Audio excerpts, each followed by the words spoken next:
Bonjour à tous, j'espère que vous allez bien. Je vous retrouve aujourd'hui pour cette nouvelle vidéo et dans cette vidéo nous allons faire sens à la précédente puisque l'économie vous a fait beaucoup réagir, surtout en termes d'écologie.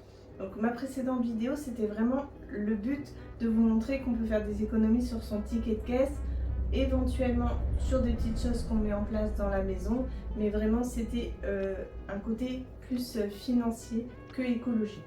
Aujourd'hui on va parler de l'écologie, ça vous fait vraiment réagir, donc on va en parler. Je vais vous dire les petites choses que j'ai mis en place à la maison et surtout cette vidéo n'est pas faite pour culpabiliser ou vous montrer que je fais mieux que tout le monde, parce que vous allez bien comprendre vite que je ne connais pas grand chose à l'écologie. Je connais les bases, les petites choses à mettre en place dans son quotidien.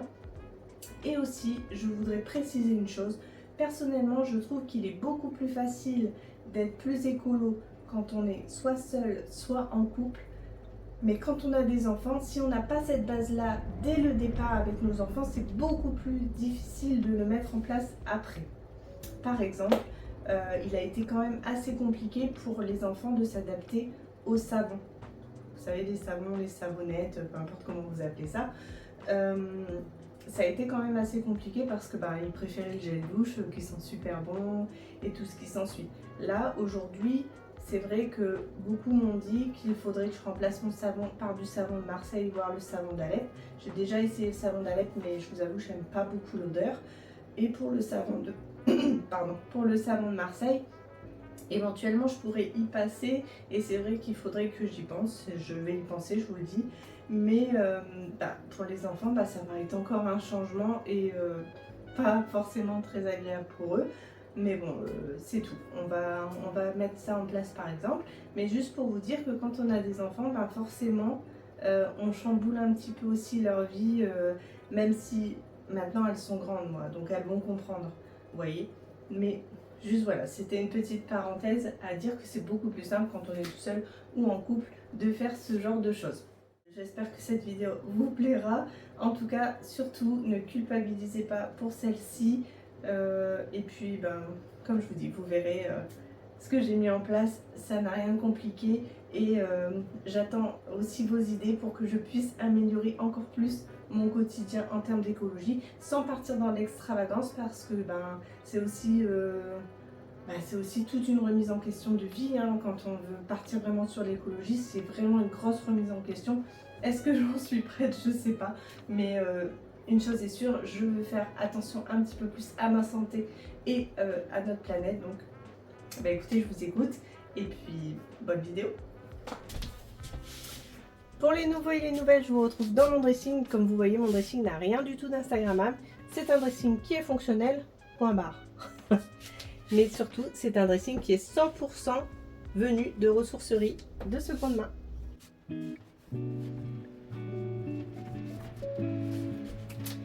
Tous mes vêtements, je les achète soit chez Emmaüs, soit je les crée moi-même.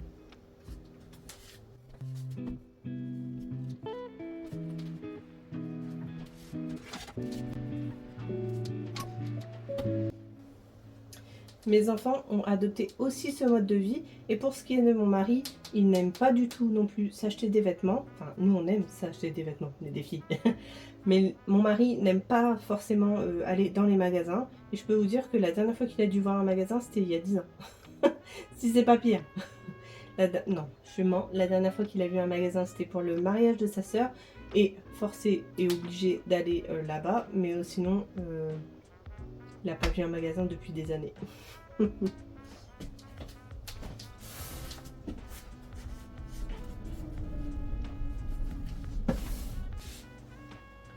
Alors, bien évidemment, tout ce qui est pyjama ou sous-vêtements, on ne les achète pas en seconde main, mais on privilégie les matières en coton, et ça, c'est aussi écologique.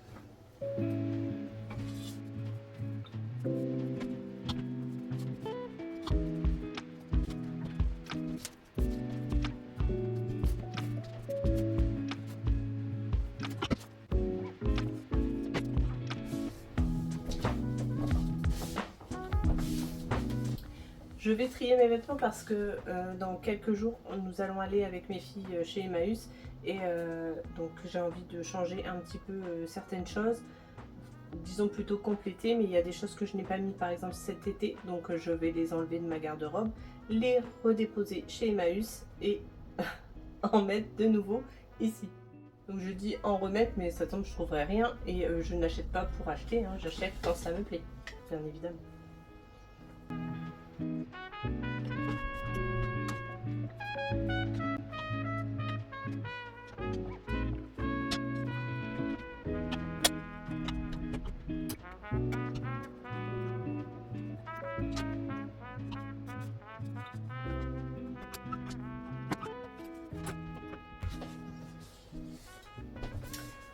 Donc là, comme on parle de déplacement, puisque je vais partir à Emmaüs faire les petites emplettes avec mes filles. Donc mes filles sont évidemment comme moi 100% liées en ressourcerie.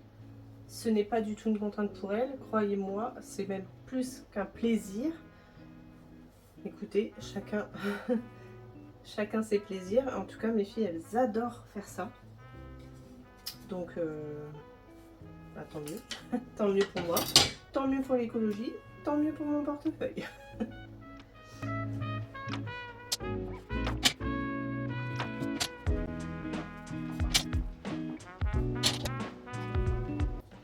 Pour ce qui est des déplacements, par exemple, moi j'ai mis en place les courses le jour où je dépose mes enfants à l'école.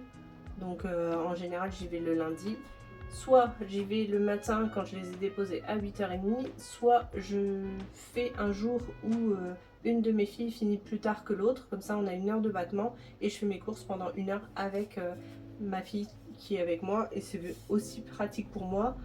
Et voilà, ça nous évite un déplacement un autre jour. Je ne fais jamais mes courses le samedi et le dimanche par exemple. Ça, c'est quelque chose que j'ai mis en place. Pour ce qui est aussi des courses, il est aussi utile, à mon sens, de prévoir un planning. Parce qu'en fait, le fait de faire un planning, ça vous permet d'utiliser les produits que vous achetez. Déjà, vous achetez moins et en plus, vous consommez mieux puisque vous allez avoir beaucoup moins de déchets. Et en parlant de déchets, évidemment, le compost est une obligation en termes d'écologie, désolé, et le recyclage en fait évidemment partie.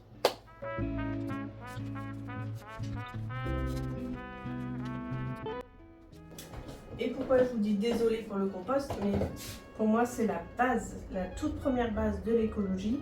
Si on veut se lancer dedans, c'est au moins de composter ses aliments. Pareil pour le recyclage, quelqu'un qui ne fait pas attention aux poubelles de recyclage, désolé, mais c'est la base de l'écologie. Et ça se voit encore beaucoup trop de nos jours. Évidemment, le potager est une base de l'écologie. Niveau empreinte carbone, vous n'avez pas mieux que votre propre potager. Et aussi, moi je rajouterais aussi ne pas manger ou très peu consommer de viande.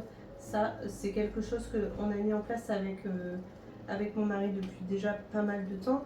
Mais là, dernièrement, ça s'est accentué parce que mes filles ont mis en place pour elles une alimentation réduite en viande, voire quasi nulle. Et forcément, en termes d'écologie, ça a un impact aussi. Et c'est vrai que sur le moment, on ne s'en est pas rendu compte comme ça. Enfin, moi personnellement, quand je me suis préparée à faire cette vidéo, je me suis dit oui, c'est vrai qu'en termes d'écologie, ça a un impact aussi. Et c'est plutôt pas mal à y penser.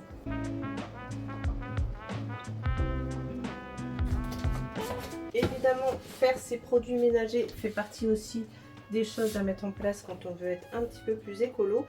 Et comme vous le savez, chez moi, les produits pour désinfecter sont tous faits de manière écologique puisque j'utilise le vinaigre, l'alcool ménager. Voilà, le seul produit que je ne peux pas acheter de cette manière, c'est le produit pour nettoyer le sol. Et encore, c'est du Saint-Marc, donc peut-être qu'il rentre dans la catégorie produit écolo puisque ça doit être surtout de l'acide citrique qui se trouve dans ce produit. Donc je vous avoue que je ne me suis pas penchée sur la question. J'ai besoin de ce produit parce que je n'ai pas le choix pour nettoyer mon carrelage. Mais sinon, voilà. Peut-être. C'est une bonne réflexion. Je vais me pencher pour pouvoir nettoyer mon sol de manière plus responsable si le Saint-Marc n'est pas une bonne solution écologique. Donc en termes de produits ménagers, évidemment je ne suis pas à 100% dans le domaine parfait, puisque si vous me suivez, vous savez que j'utilise de l'adoucissant pour ma machine à laver, de la lessive en poudre, que je peux occasionnellement utiliser mon sèche-linge aussi, et donc forcément ça fait pas des choses très très écolo non plus, et c'est quelque chose que je n'arrive pas à changer pour l'instant. J'ai essayé les lessives faites maison avec du savon de Marseille. Personnellement, elles ne me conviennent pas. Peut-être j'ai eu une mauvaise recette, peut-être j'ai eu un mauvais produit, donc ça n'a pas fonctionné pour moi, ça a abîmé ma machine à laver, ça l'encrassait vraiment beaucoup, donc j'ai arrêté ça, mais peut-être vous avez une recette et je suis preneuse de vos conseils aussi.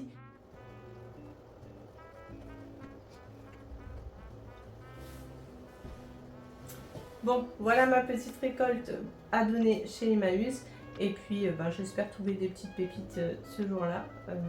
Aussi, puisqu'on est en plein été, en pleine chaleur, il est important aussi de penser à la climatisation. C'est pas forcément une très bonne solution. C'est vrai que c'est pas évident de supporter les chaleurs. Vous allez me dire, peut-être que toi tu habites dans un coin où il fait moins chaud.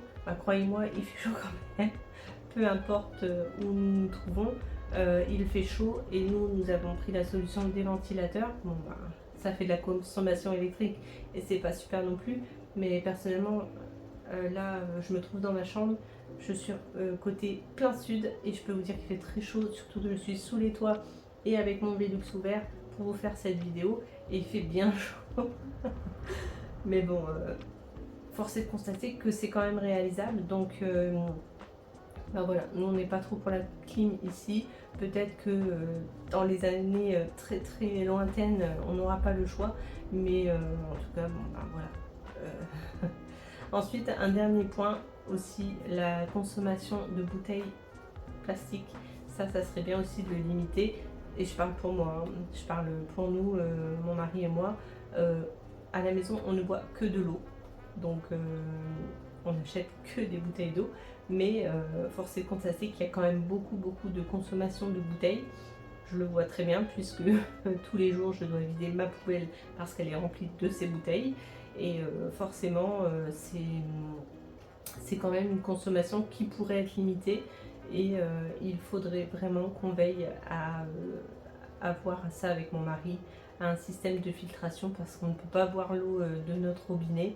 En plus, encore une fois, je vous répète, nous on est à la campagne, on est dans une vieille campagne, et les canalisations ici sont très vétustes, donc pas de ma maison puisque tout a été refait, mais les canalisations aux alentours. Et donc là, par exemple, cet été, sur un mois de temps, 3 fois on a eu une coupure d'eau, et donc je peux vous dire que quand ça revient, vous imaginez bien la couleur de l'eau, hein. Donc non, on n'a pas trop envie de boire cette eau-là. Donc forcément, il faudrait peut-être penser à un système de filtration, ça serait bien, pour limiter cette consommation. Et puis voilà, ça c'est notre petit niveau en termes d'écologie. Et je sais pas ce que je pourrais éventuellement remettre en place, mais il y a forcément toujours quelque chose à faire.